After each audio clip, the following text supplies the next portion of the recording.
Greatly appreciate it. Thank you. Hey, Scott, is this audio okay? Do you want me to move down? Anything else? We okay? Awesome. Well, you guys, it's good to be with you today. Greatly appreciate the opportunity to be here with you guys. As mentioned, my name is Darren Baird, and I'm a human and organizational performance coach. What that means is I help people achieve or attain better results in whatever it is that they want to accomplish or do. As Weston mentioned, I've had a great opportunity to be affiliated and work with Weston in probably about 4 different business ventures throughout both of our careers, and we've had some really great successes together, and I'm excited to be here. For those of you who are joining us via Facebook, good to have you guys with us here today as well. And I absolutely will promise you that what you're going to see today is going to have some life-changing impact to it. I'm going to make it very easy for you to understand the principles and to make some application that will have a huge impact in the results that you're able to attain in whatever it is that you want to achieve or accomplish. So I'm excited to be here with you today. So I just kind of want to get started on a little note that Weston had made a comment to. I am actually not a PhD. I've been in consulting for the last decade, but I kind of feel like I'm one of those people who doesn't have a PhD but probably should. I've done a great deal of research, in particular in this arena or area of gratitude and ultimately what it's going to mean. And we're going to talk a lot about that today, but a lot of the research I'm going to leverage is going to come very specifically from PhD type doctors who have done very detailed research in this field. And I'm excited to have the conversation with you guys today. So, as we've got those of you who can see the slides, just kind of give you a little insight to the slide. At the bottom of every single slide that you're going to see, there are just some random quotes on gratitude that just come from random people, not necessarily PhD or scientists at all, but just thoughts. Great opportunity for if you see a quote at the bottom of a page, make sure you capture it, write it down, and then the rest of the slides will kind of navigate and help us walk through, kind of the flow today. So what I'd like to get started with today is just the question of, hey, look, for again, most of us, and even those of you who are joining us via Facebook Live, most likely you're a dental office, you're in business, and I'm hired by Weston to not be a philosophical or a theologian, but he hires me to increase productivity in the business. So the question then that I would like to get started with is, why would gratitude be a relevant enough topic for us to have in a business-related discussion when we're talking about increasing productivity and outcomes? And that is not a rhetorical question. I would love some feedback. Why is gratitude a relevant enough topic to have today? Any thoughts? Does that quote have anything to do with it? It helps us grow and expand? Eileen Caddy might have to think so. Expand on that, Clay. Why do you think gratitude might be a relevant enough topic? Why do we care about it in this kind of an environment? Well, if it helps us grow and expand, then we probably become more effective and provide better service, and people feel of our gratitude. I think people like to be with people it's a motivator, right? I mean, some people get motivated off of gratitude. And what kind of motivation are we talking about here, Mark? Like positive reinforcement. Or just basically saying, hey, really appreciate all the effort you've been putting in this past week or this month. And you in particular, so for those of you who may not be able to hear from the distance of the mic, Mark is the Vice President of Sales here at Dental Intel. And Mark talks very often. In fact, he has great experience in leading great sales teams, and he's actually used the verbiage with me before. Darren, sales professionals get highly motivated when they're given some attaboys, verbatim. And so, Mark is saying, look, gratitude motivates. And when we're talking about motivation, particularly in this arena, when let's say we're talking to a sales professional, motivate them very specifically by saying, hey, attaboy, you did a great job here and I really like how, what do you think the behavior will then be conditioned to after that? We're literally wired just like the rest of the animal kingdom, and that positive reinforcement motivates that ongoing behavior. Really, really good insight. Clay had made the comment, based on the quote from Eileen Caddy, that it motivates and expands. And again, to that same principle, if in a business setting we're talking about it, can gratitude actually motivate an increase in revenue? Can it motivate behaviors, drive outcomes? Well, we're going to talk a little bit about that. Weston? I was just going to say that the neat thing about gratitude, too, is it affects both parties. The individual that's expressing their gratitude and the individual that's receiving the gratitude. And so there's very few things that have that big of an impact on both people, the giver and the receiver. And gratitude, by expressing your gratitude, I actually believe that individual receives a greater benefit than the individual receiving that praise and honor. Weston, great insight, 100% correct. Weston just said there are very few principles that both the giver and the receiver would have a equal increase. And Weston went on to say even the giver very often would probably even see a greater increase. But again, gratitude actually can motivate both parties, the individual giving that gratitude and then also the individual that is receiving that gratitude. And we're going to talk about some of that science and research here in just a few minutes. Okay, so let's talk a little bit about it then. Why do we care? A couple of key elements as you look at on the slides. I know that, again, it's interesting because when we talk about gratitude, ever since the foundation of the earth was laid, philosophers and theologians have waxed about this virtue gratitude. We should have it. It's a good thing. Both people are motivated. It helps us expand. It helps us grow. But based on that question that I asked, is it really just confined to a philosophical or a theologian type element? Well, the fact of the matter is that the science of gratitude is really a brand new baby.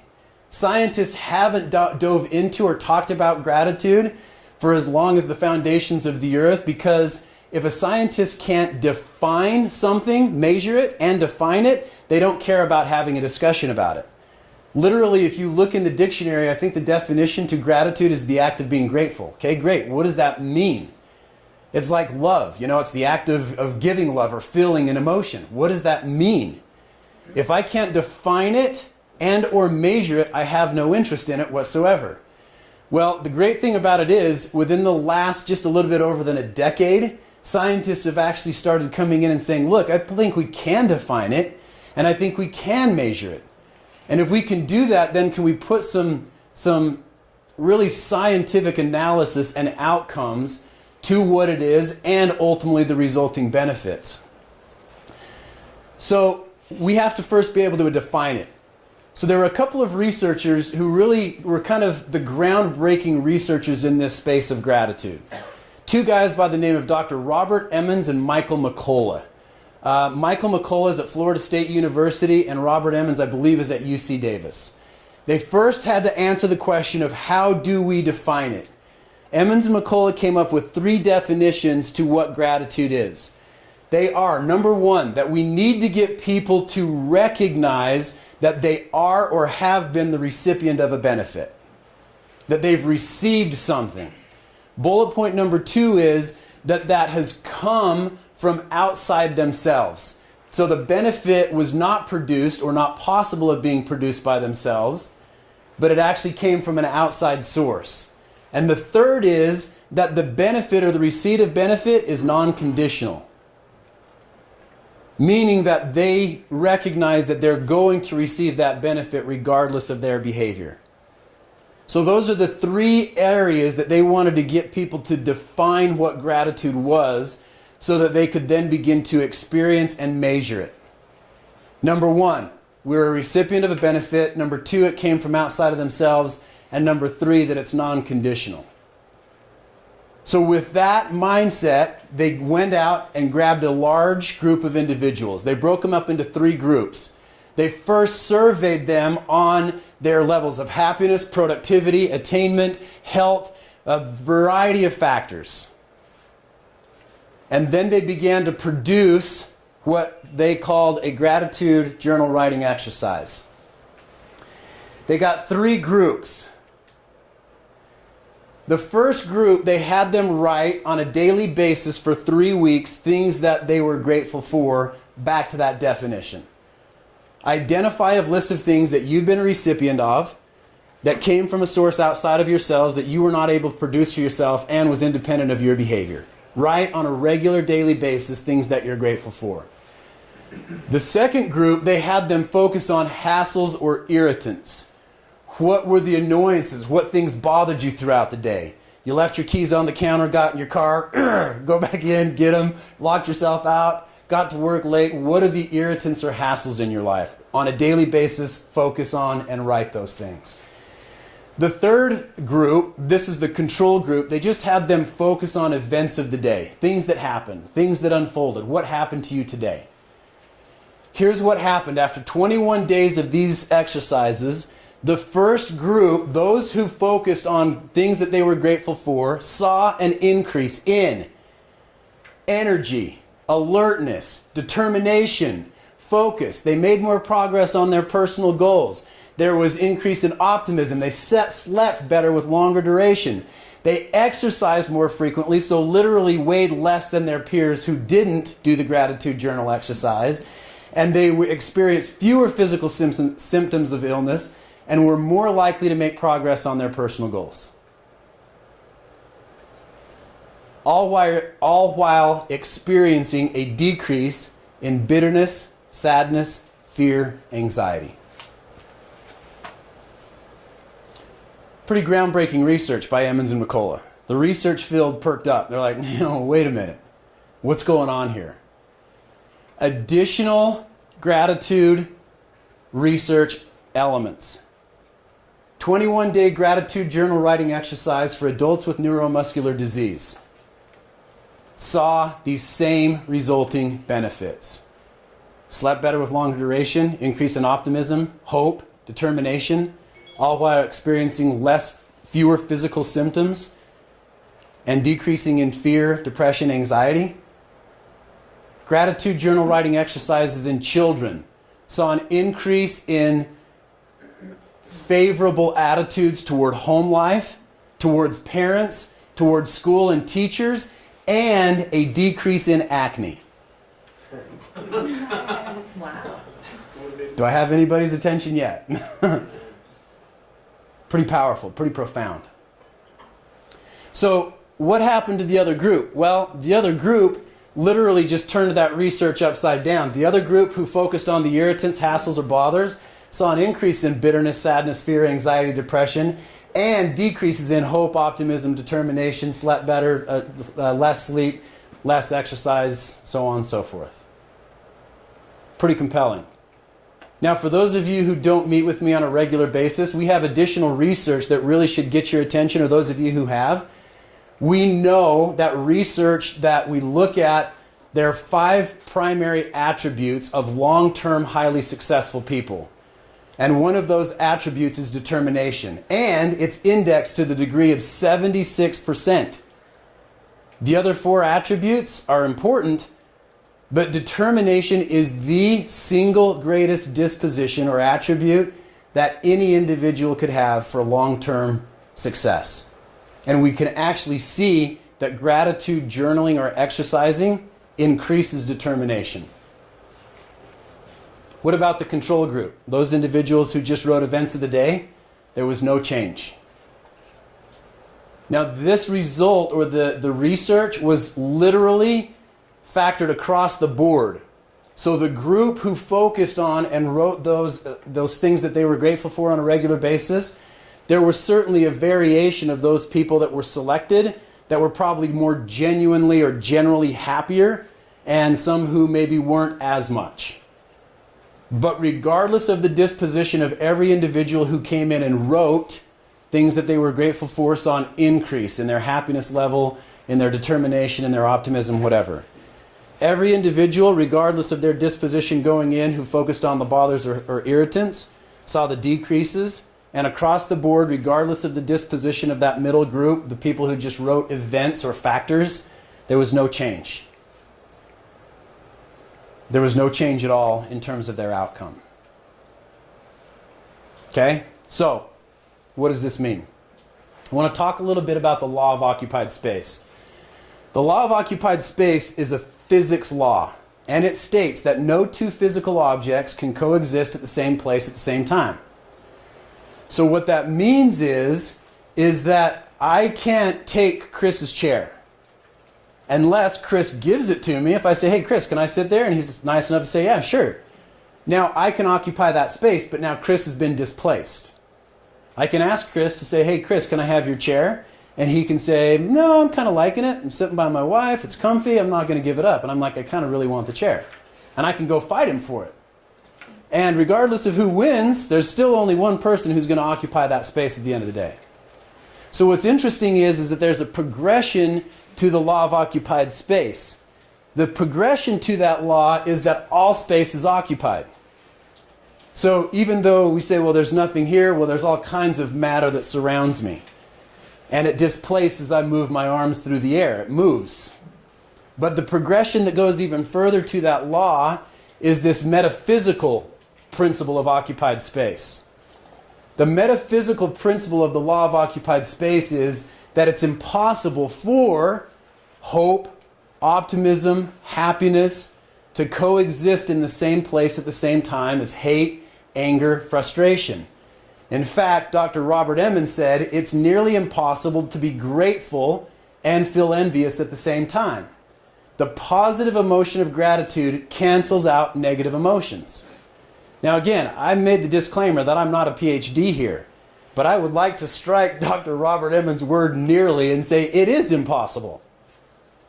It is impossible for these counter emotions to coexist at the same place at the same time. Now we can have a quick confluence to those emotions, right?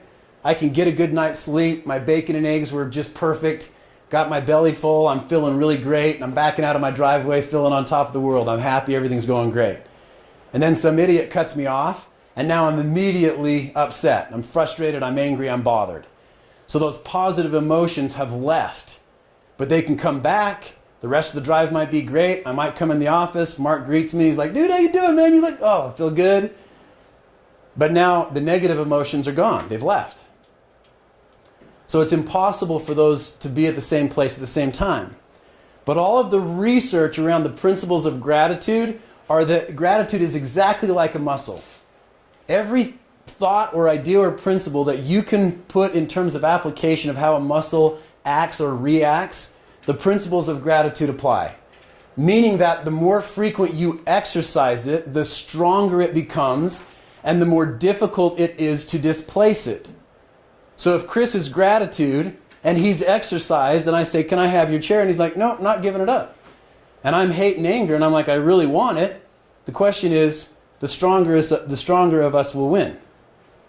And if he's exercised and strong, it's very difficult for me to displace him. So as I exercise my gratitude, I can and have the ability to gain access to all of those benefits that we just talked about. Better sleep, longer duration, more progress on personal goals, hope, optimism, energy. They're accessible as I exercise my gratitude. But especially for those of you who have heard this multiple times, i.e. Weston, i.e. Rob, because I can put myself in this exact same position. Curtis, right? We've been there. It is that great. I get it, and I start exercising it, and it strengthens. But as soon as I stop exercising it, what happens? Atrophy. Atrophy begins to settle in. So it requires an ongoing exercise of the attribute, or the exercise of the principle. Okay? Let me just kind of tell a quick story here, as to kind of draw this out just a little bit further. So, Shubins, you know my daughter, she likes to run. When she was in 6th grade, she liked to run. I have an 18-year-old daughter who loves to run. And when she was in 6th grade, she kind of started to show this liking for running. So I would come home from work and I would say to her, hey, you want to go for a run? And she's like, yeah, sure, let's go. So I'm like, awesome. So it was a good way to get me out the door, and she liked going, so we took off and we'd go for a run. One day we took off and we're going for this run. And I said to her, I said, hey, how was your day? She said, it was all right. And we hadn't taken more than a couple of steps, and then she finally said, actually, it was horrible. And I'm like, what's up? What happened? She said, well, so-and-so, and she gave a very, very good friend of her name, a good friend of hers name, and then she just went on this rant. Oh, she's such and such, and she's so mean, and she talks behind our backs, and she blah, blah. And it just kind of kept going on for a minute. And one of the governing principles as a human and organizational performance coach that I preach diligently to my clients is this governing principle. Those things we focus on grow. So just like Mark was talking about, if I'm focused on, hey, you're doing a good job, and hey, you know, you're doing this really well, what happens? It motivates, so it expands.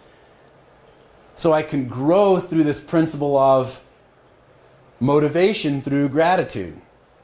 But when we get in those kind of negative type situations, then that also grows. I could literally see my 6th grade daughter, like her physically tensing up.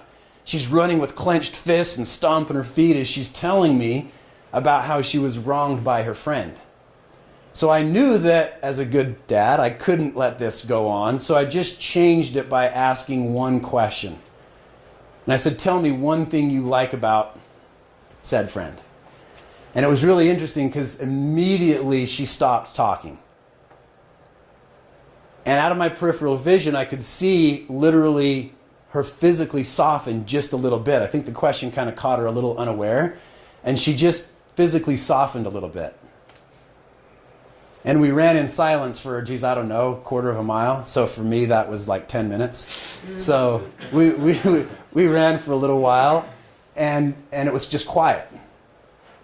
And then I asked her the question a second time. I said, tell me one thing you like about this friend. And she finally kind of mumbled out, I don't know. So I thought, okay, that's a good start. Kept running for a little while, silence for a little while longer. Third time, tell me one thing you like about this friend.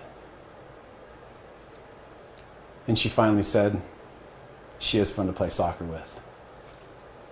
And I could immediately see this change in the emotion.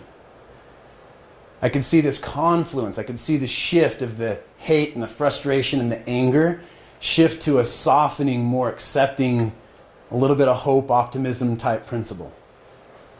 So then I asked her, I said, do you know what the law of occupied space is? And she said, I don't know, it sounds familiar. What is it? So we talked a little bit about it. And as we ran past a car, I said, see that car right there? I said, what would happen if another car came and tried to take that parking spot without that car moving? And she looked at me and said, Dad, that's a stupid question. It's called a wreck. And I said, you're exactly right. I said, and how are you feeling? Do you feel a little bit like that car who didn't want to move? Are you feeling a little bit twisted inside, some twisted metal, not feeling very good? She said, yeah. And I said, so here's my question. What do you think your friend's doing? She goes, I don't know. She's probably at home doing some homework. I said, is she all bent out of shape? Is she twisted? And she said, probably not. I said, is it okay for her to decide how you're going to feel?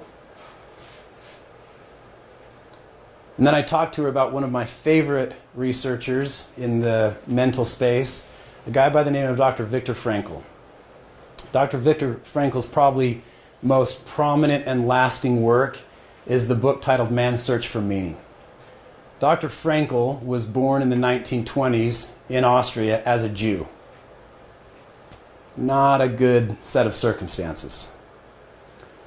Dr. Frankl had literally received his documents to be able to leave Austria right before things started to get really bad, but very clearly it was very apparent to everybody there at the time that things were going to get very bad very quickly. And he had his documents and was able to leave Austria and come to the United States, but his parents didn't have their documents. And he was struggling with the choice of whether he should leave his parents and come to the United States, or whether he should stay behind and watch out for his parents. He was sitting in his parents' home one night and he saw this old kind of, I think it was a piece of stone or something, and etched in it was the commandment, honor thy father and mother. And he made the decision right then and there to stay. He ended up getting swept up and spending time in a Nazi concentration camp. They took all of his life's work, all of the things, all of his research that had been building, everything that he had authored to that point, everything literally that he had was on him when he was captured by the Nazis. They took it from him, they destroyed it, put him in a concentration camp. He said something very interesting. The whole title or the principle of Man's Search for Meaning is the idea that when we have some meaning or we have some hope, our not only ability to survive, but our performance goes up. And he said, I could with frightening ability determine when my fellow inmates were going to die by their loss of hope. It was very easy for us to endure a great deal of challenge and struggle when there was the idea or the hope or our meaning was a family member, the hope that we would be rejoined, the hope or the thought that we could regain a loved one, a spouse, a wife, a child. It was very easy to endure a lot. But when we gave up the hope or they received news that maybe that person had died or that it was hopeless, he said, I could within 24 hours, frighteningly so, determine or tell you when somebody was going to die, when they weren't going to wake up the next morning. And then he went on and he penned these words in Man's Search for Meaning. And he said, you can imprison me, and you can intern me in a concentration camp, and you can malnourish me, and you can march me out on a work line with no shoes on in freezing cold weather and hand me a shovel and tell me to build a trench or dig a trench for you. But the one thing that you cannot ever take away from me is my freedom of how I choose to react to that situation. This was in the 1930s that he was having these discussions, that he was beginning to develop some of these early stage elements of choice. One of the principles that we've long thought in the space of our neurological health has been that we are all born at a predetermined set point of happiness. Our disposition is set. That throughout our life there would be events that would change that to some degree, that we would dip below that, but eventually over time we would return, or we would raise above that, but over time we would return. And Dr. Emmons' research, he's come and said, look, this is the first time that we've actually been able to see that we can actually change our neurological set point of happiness. We can increase it. We're in charge. It's a choice. So as I said to my daughter that day, as I was talking to her, I said, is it okay for somebody to determine how you're going to choose to react? That you're all tied up, you're in knots, you're frustrated, you're angry. Is that okay? So the saying at my house is, we don't say cowboy up, which is a pretty good phrase, but we say Dr. Viktor Frankl up. Viktor Frankl up. Like, come on. Certainly not minimizing any of our challenges, our frustrations, the difficulties that we encounter today in our modern day of life, because they're rich. There are plenty of them. But I always tell my family, until we're put in a Nazi concentration camp and those circumstances, if that ever happens, I'll let you choose to be angry. But until then, we probably shouldn't be too frustrated with the challenges that we deal with. And again, I'm not minimizing the things that we deal with, but I'm really just trying to reinforce the point that this groundbreaking research is telling us that it is a choice. Another one of my favorite researchers in this space is a doctor from Penn University. His name is Dr. Martin Seligman. And I was literally just driving home the other day and I was listening to the news and they said, hey, this research from Dr. Seligman. And I was kind of like, all right, good, what do we got? And it was about happiness. And there were 10 points of happiness. And the very first one is, it's a choice. It's our choice. How do we choose to react? And again, I'm not minimizing the challenges or struggles that we deal with, but I'm trying to paint the picture that we are in the very nice and advantageous position to begin to exercise and work at changing our disposition. So let's talk a little bit about kind of some therefore whats. Here's what I'd like to do. I would encourage each one of you to just, if you don't have a pen and paper, or if you don't have a computer, if you've got your smartphone, or if you've got something, I would encourage each one of you to just start making a list of people who have had a positive impact in your life. Just make a list. Just start writing. Just do a data dump of names. I've given a couple of cues here on this slide. Obviously, and I would expect probably family members to surface here. Then start thinking about friends, school teachers, everything from elementary to high school, college, mentors, coaches, anybody in athletics, hobbies, music, religious leaders, business relationships, somebody who's helped you in a time of difficulty or challenge. Just make a data dump of just names. People who have had a positive impact. Just write. Now, this is kind of hard for me sometimes, but I'm actually going to be quiet for just a moment and let you guys Just kind of make a list, just right.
Okay, Nick, you've got a good list going here.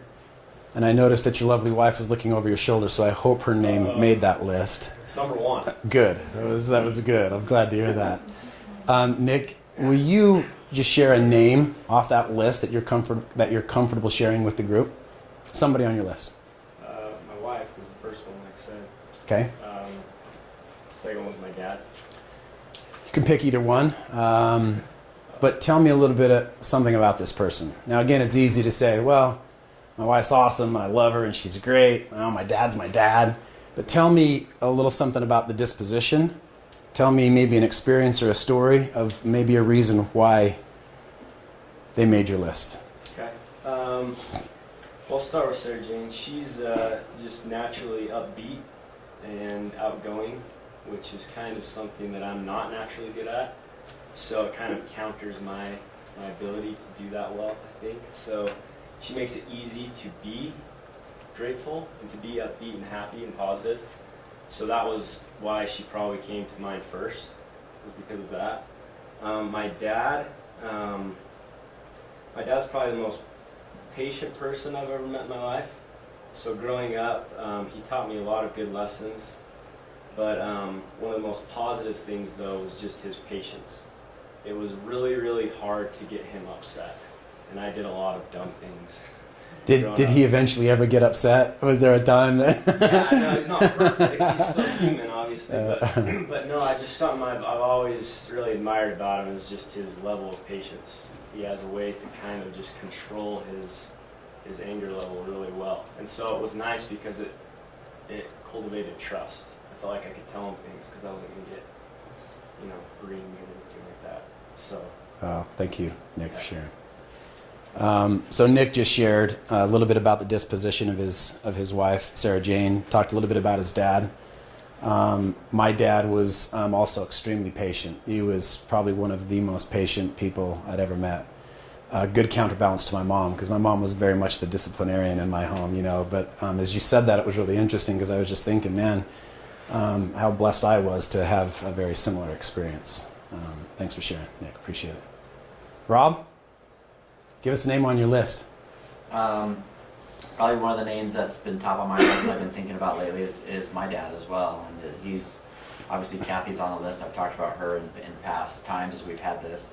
But my dad, especially as you were talking about determination, and that's one thing I really admire in him is his determination, especially as he has dealt with some challenges, even family challenges, and his determination in continuing to be strong and continue to do the things that he knows are right and helping to counteract, I guess, those challenges.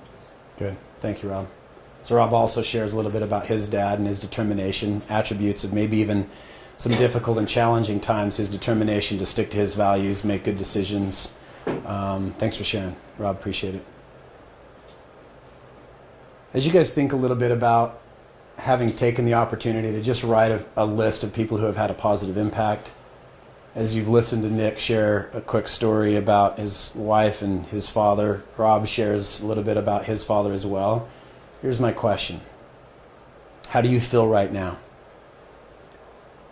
And compare and contrast that with maybe, the hassle or struggle of getting into the office, getting up at 4 a.m. to get here. Dude, impeccable timing, by the way. It was like right on time. Maybe the traffic, maybe, whatever it may have been. How do you feel? And so you've literally gone through an exercise of gratitude. The simple act of actually thinking about people that have benefited you, that you're a recipient of a benefit, that it came from a source of outside of yourself. And especially in particularly probably Nick's case, it was unconditional of his behavior. How do you feel? The emotion of optimism, happiness, hope, a little bit more stronger in place than maybe the frustration and anxiety and anger. Okay, so let's talk about putting this into action or into play. So, okay, now what? What does this mean? So the research is very clear. As I mentioned to you earlier, I'm going to make it really simple for you to take all of this kind of science and the theory of it and to put it into a very easy, duplicable way that each one of you can gain the benefits of what we've been talking about. The very first thing that I would encourage is just start exercising, and we're going to talk about 4 key things. We're going to talk about writing notes of gratitude. We're going to talk about verbalizing your gratitude. We're going to talk about service, and then we're going to talk about a gratitude journal. We're going to talk about or dive into each one of these just a little bit further in detail. So notes of gratitude. Okay, each one of you have literally started an exercise of gratitude, and you've started a list of people who have had a positive impact in your life. The researchers here would say, okay, great, get a note and write a note of gratitude to Anne or all of these people on your list. And you can even continue to work on that list. Okay? So there's a slight difference, and I think Weston talked about this or surfaced on this just a little bit earlier as we got started, that there's a difference between what we might think is a thank you card and a card of gratitude or a note of gratitude. A thank you card can very much be in the spirit or the mindset of, hey, geez, you're awesome. I really appreciate you. Thanks for being you. Just you're the best. Thanks for being a great friend. Thank you. A note of gratitude is something a little bit different. Did you notice how when I asked Nick, I said, give me a name on your list, and he gave me a name, and then I said, tell me about the attributes of this person, or a story, or an experience. You're then changing or transitioning into this validation of the thank you, and that's what the gratitude is. So when you're writing a note of gratitude, don't just say, hey, gosh, thanks for being a good friend, and you're always there. Say, hey, thanks for being a good friend, and you're always there. That time that I called you and it was late at night and you answered the phone and talked to me for an hour, saved my life. Thank you. That thing that I saw, I heard the way you acted. I saw what you did. I remember when. Bear it out. It doesn't have to be any longer than a thank you card, but you're changing it from a standpoint of you're describing the disposition, a time, or an experience that you can recall. Absolutely critical. Okay? Continue writing your list and then describe their nature, their disposition, note an experience. This is a great book. There's a lot of great, if one of your kind of action items or takeaways from today is you want to do a little bit more research, there's a ton of research, and I would just strongly encourage that you could get started with Dr. Robert Emmons. But I came across this little book about 5 years ago. This little book is a book called A Simple Act of Gratitude by John Kralik. John Kralik is an attorney in California, and he talks about how all of the research in a very storytelling way. It's really just a true story of how all of the research impact him, but he doesn't mention the research or the science of what's happening one time. It's just an amazing and a great little story. He tells the story about how he, as an attorney, he was struggling to make payroll. He was having a difficult time adding clients. He was just struggling, and he had been through multiple challenged marriages. Had been divorced a couple of times. He was estranged from his kids. He was really at kind of the depths of hell in his life. He just was kind of there. And he went out in the mountains, and as he was out in the mountains and he was kind of trying to figure out, and it was right around, actually, ironically enough, around the new year, one year, he said he literally heard an audible voice come to him and say, until you learn to be grateful for the things that you have, you will not receive the things that you want. And so he made a determination coming off the mountain that day that he was going to be a little bit more grateful, but he got home and the idea seemed really good on the mountain, but he didn't know what to do. He didn't know what to do with it. He had kind of been dating this girl that the relationship was kind of seeming like it was getting a little bit distant, and he had given her a gift for Christmas, and right after the new year, he received a little thank you card in the mail from her, and he was like, that's it. That's where I'm going to start. So he just started writing a couple of little notes of, for the crappy little gifts he said, I think he said is what he got. He thought he would start writing some little notes, some thank you cards. So he said the very first one was to his son who had bought him a coffee maker. And he's like, it was actually really kind of thoughtful. It was really kind of nice because I'm a coffee guy. And so I wrote a note to my son. And he said, and as I wrote out the note to my son, he said, I didn't even know where to mail it. I didn't even know what his address was. And he said, so I called him. And I said, hey, I need your address. And he said, Dad, I'm actually glad that you called. He said, I wanted to get together and I wanted to meet you for lunch. And he said his immediate thought was, here we go, because I'd been financially supporting my son, who has been out of the house for years. And I've been financing, him for years, which was part of my financial struggle and difficulty. And I knew he wanted to get together and, ask for more money. He said, so I eventually, selected, the cheapest place I could think of. And we went to lunch. We sat down, and I handed him my little card across the table. And he said, and he pushed across an envelope across the table. And he said, and I opened it up, and there were thousands of dollars of a loan repayment in there. And he said, man, this gratitude thing really works. It was like an immediate receipt of benefit. It was like, this is crazy.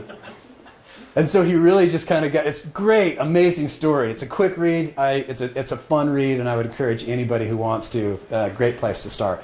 But it's really just validation of his exercise in writing notes of gratitude to people around him. And he eventually ended up making a commitment to write 364 notes of gratitude throughout the next coming year, and kind of just talks a little bit about his journey doing that. And long story short, it literally changed his life.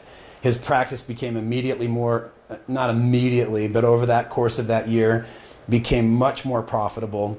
Clients began to come to him in much higher, return.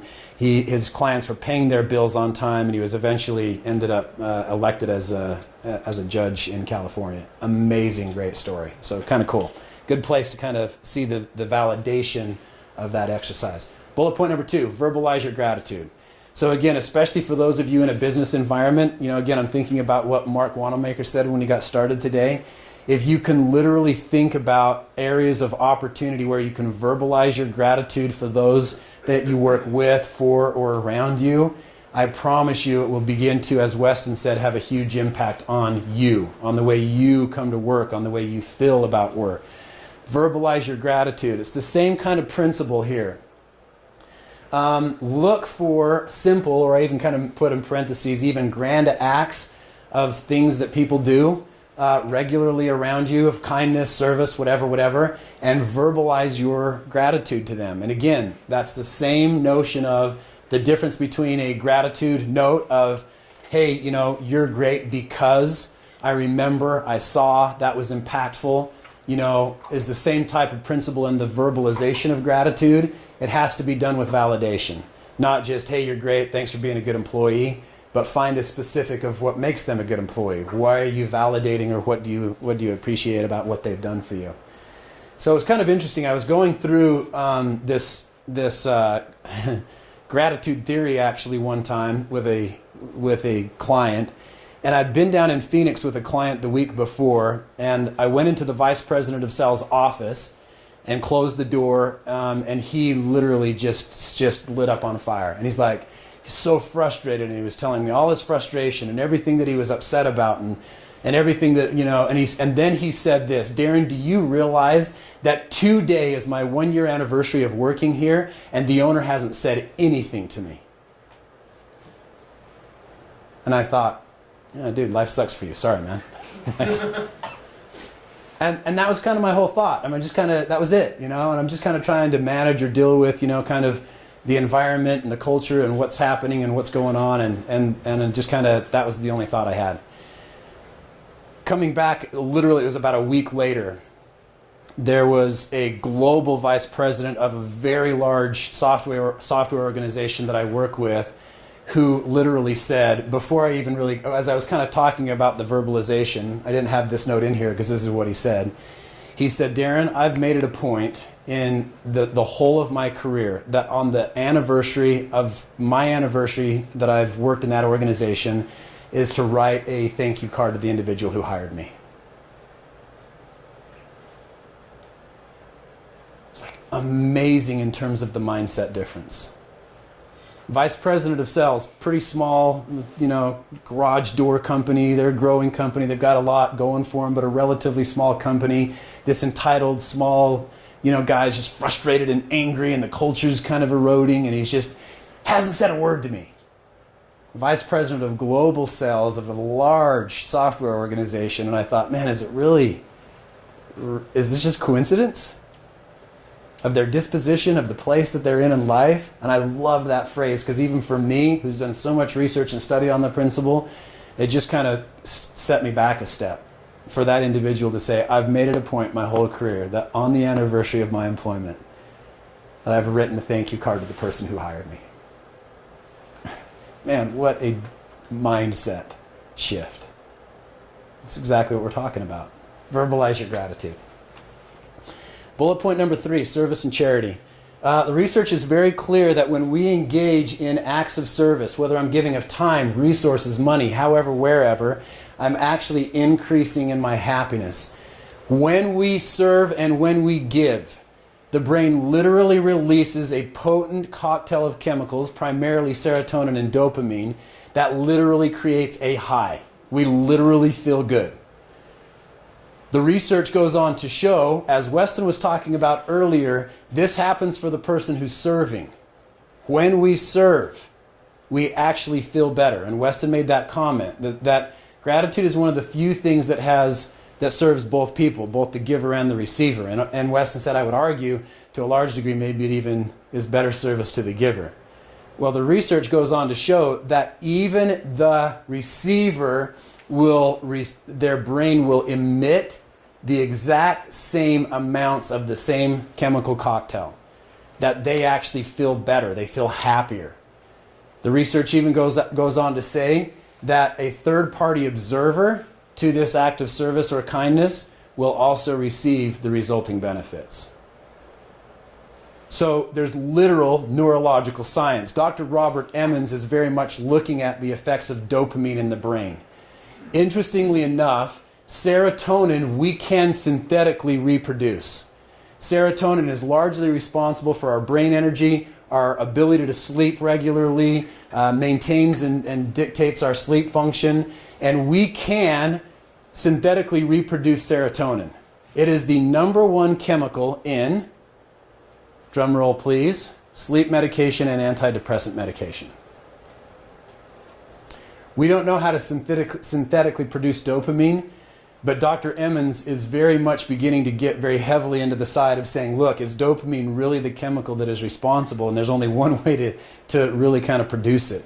And that is in our ability to exercise our gratitude, and acts of service are one of the ways to do that. Last thing I want to talk about is writing in what I call a gratitude journal. I can clearly see that we're at the top of the hour, so I'm going to be very quick on finishing up here. So, writing in a gratitude journal, what does that mean? Write on a regular basis, I kind of put that in quotes, things that you're grateful for. You write on a regular basis things that you're grateful for, things that you've been a recipient of a benefit, come from outside of yourself, and are non-conditional to your behavior.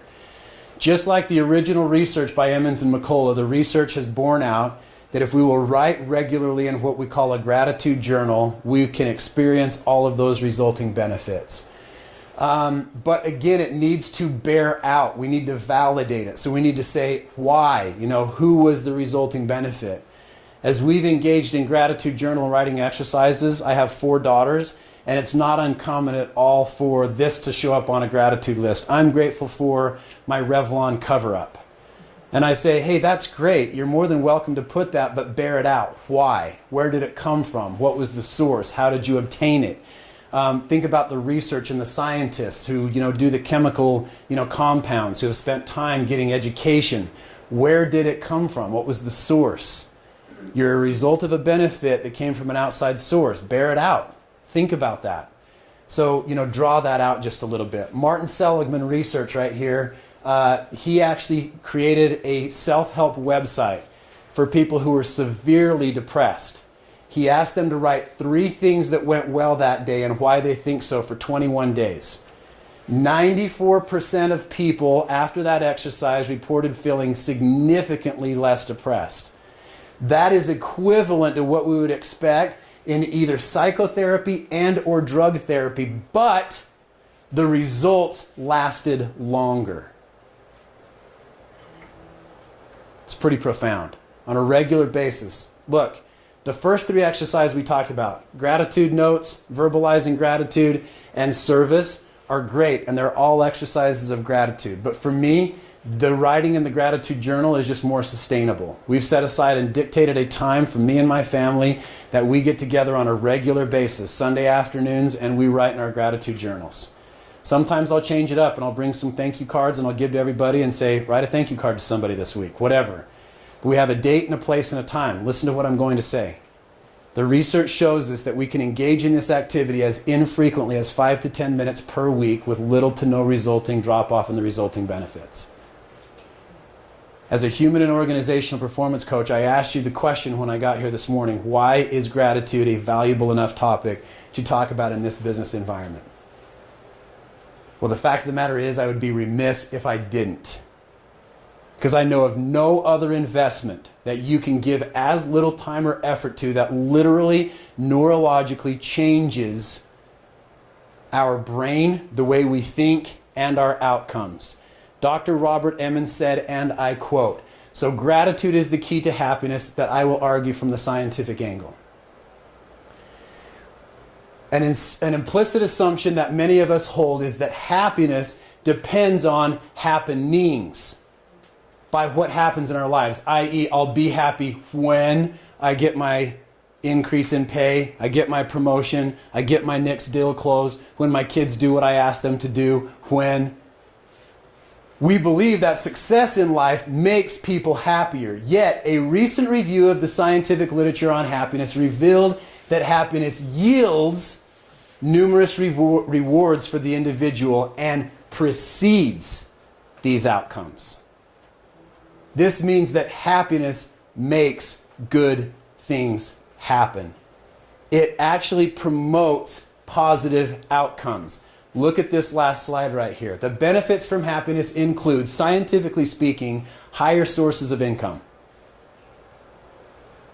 Why do I talk about this in a business environment? Anybody questioning anymore? Higher sources of income and superior, Clay, work outcomes. For example, greater productivity, higher quality of work, and greater occupational attainment. Larger social rewards, such as more satisfying and longer marriages or friends, stronger social support, richer social interactions. More activity, energy and flow, and better physical health.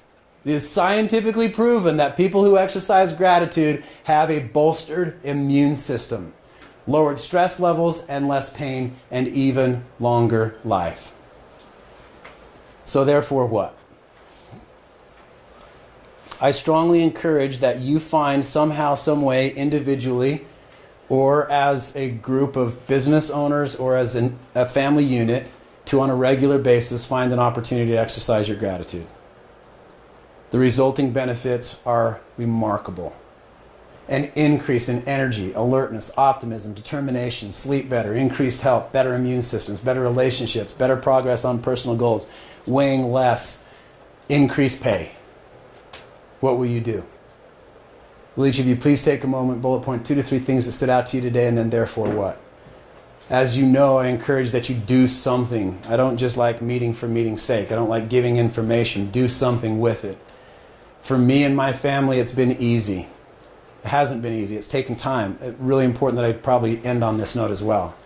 That Weston verbally shared with me that it took probably 3 years of sharing this gratitude before there was a firm and practicable implementation in his family.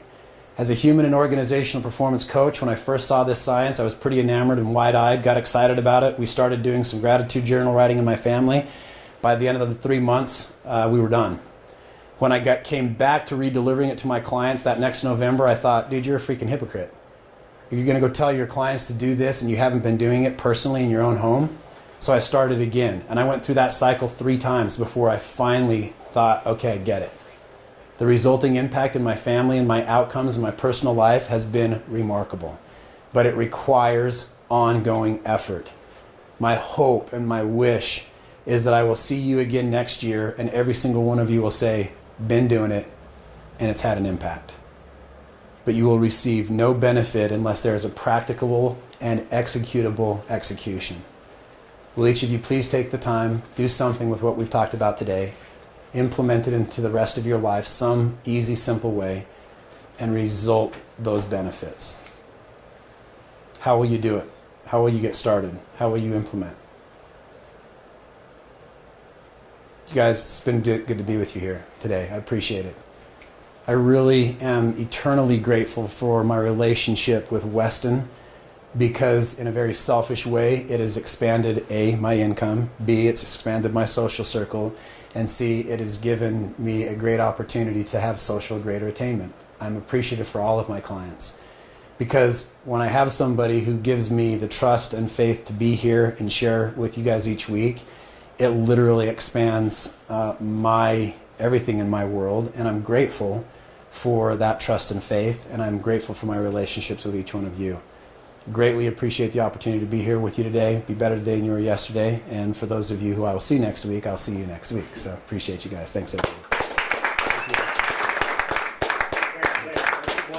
Just quickly say, well, I'm going to share because you asked us to write, so I'm going to share one thing that stood out to me. Is that okay? Time's yours now. I don't know how I've missed this before, but one of the things that I really liked when he was talking about the law of occupied space, I found myself, even this morning, I was on the phone, or I was texting back Curtis, Kelly, and Clay, and I was frustrated because our space didn't work out for where we wanted to do this at. And then I went to go pick up our breakfast, and breakfast didn't work out, and I was texting some frustrating comments, right? Yeah. So one of the things that just stood out to me right away was if we exercise our gratitude, speaking of the law of occupied space, we can strengthen our position in that to where those type of outcomes won't have an impact on our attitude. And that's something that I want to be committed to over the next 12 months is just really strengthening my gratitude so that I can't get displaced by anything negative that may happen. And one of the things that I was going to start right now is by the end of this month, so I'm giving myself 15 days, 17 days, I'm going to write at least 3 to 5 gratitude letters. So there's my range, 3 to 5 of them, of the list that I put down on here. So, thank you. Thank you, man. Appreciate it. It's a lot of fun. Thanks, you guys. Appreciate it, everybody. And so good to meet some of the better looking half of this group that I see every week. So, it's a pleasure, you guys. Thank you.